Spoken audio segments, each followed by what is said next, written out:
Good morning, Bible community. I'm going to be doing two contest responses right now, not in a row, just do them separately.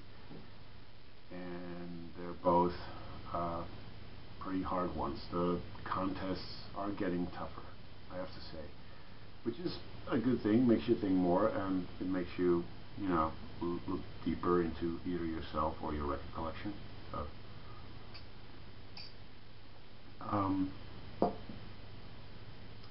first one is for Tony, Mr. Fartboy. Awesome, friendly guy. He won my last contest, or he won, I guess, second prize, but he was really happy with it. I'm happy that he was happy. I still have your address. I might eventually send you some records, but you never know. I know what you kind of like, so I have to really find something good. But he's reached 500 subscribers, and I hope he will continue to grow in his subscribers, something like that. Because he's a really cool guy, like I said, and he deserves every single one of those subscribers.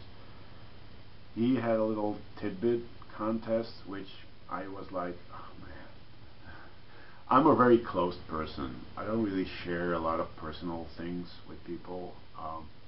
That's already a little tidbit. So we're talking about what makes me tick outside of my hobbies. It's kind of,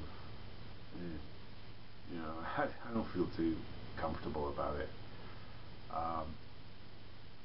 Especially also because people are watching this, not just you guys, but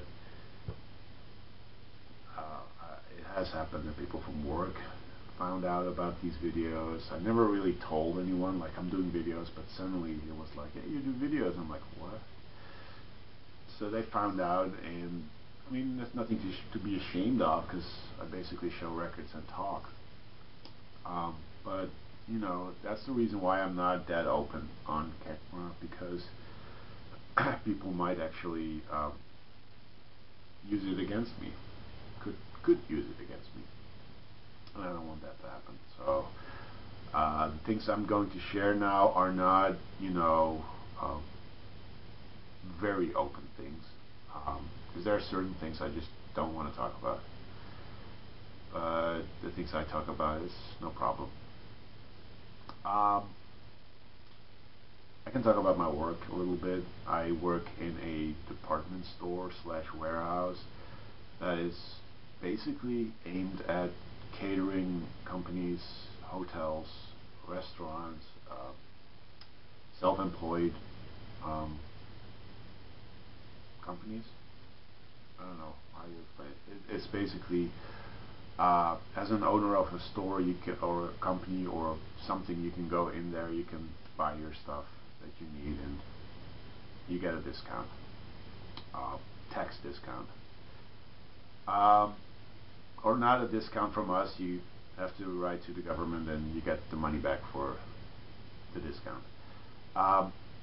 It's basically a food only warehouse, but we also sell some non-food stuff. For Dutch,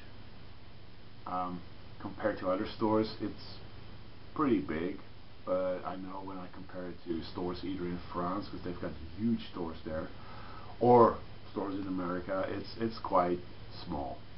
There's still enough there, so it's not like it's that small. But I've worked there for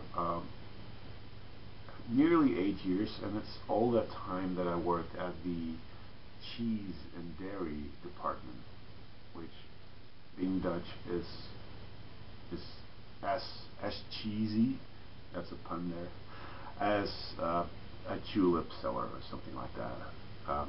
Cheese in Holland, they go hand in hand, like cheese in France and wine in France go hand in hand. It's ridiculous, but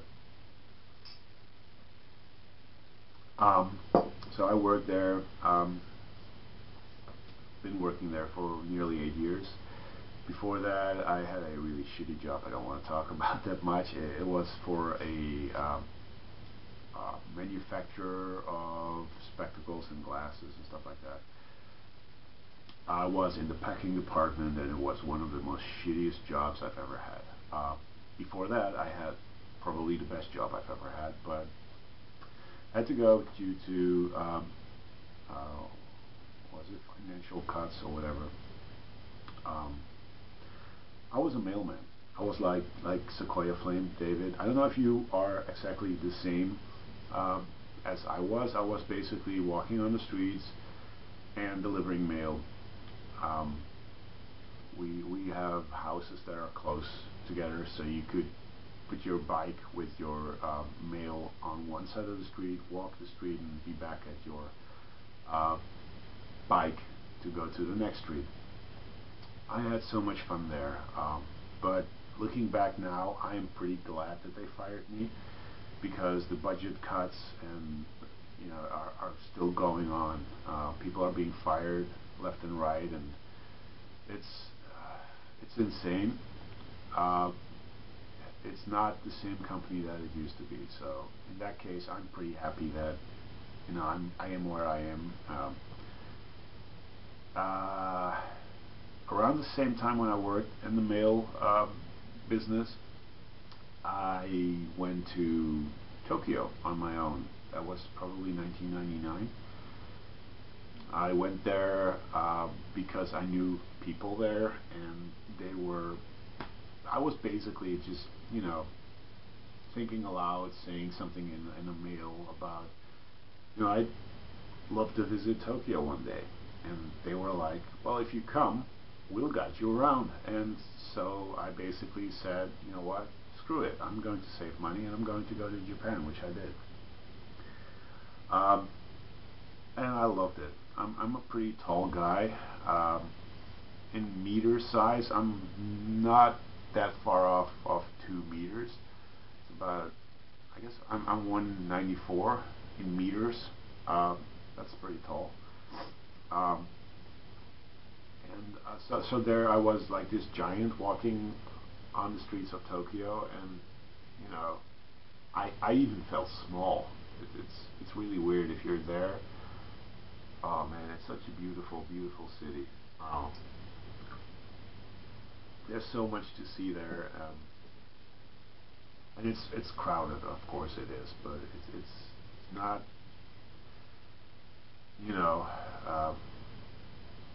scary crowded. It's crowded because it is. After I came back, I wanted to learn the language. I'm a language nut, maybe. I speak 3 languages. Dutch, obviously, English, you're hearing that right now, in German. And I wanted to learn Japanese. I probably should have chosen a language that is a lot easier to also write, like French or Spanish or Italian. That's a lot easier to write. This is not. It was okay until I had to write. Then it became tough, and I basically cut it off. So I can't speak Japanese, just little words that everyone probably speaks. So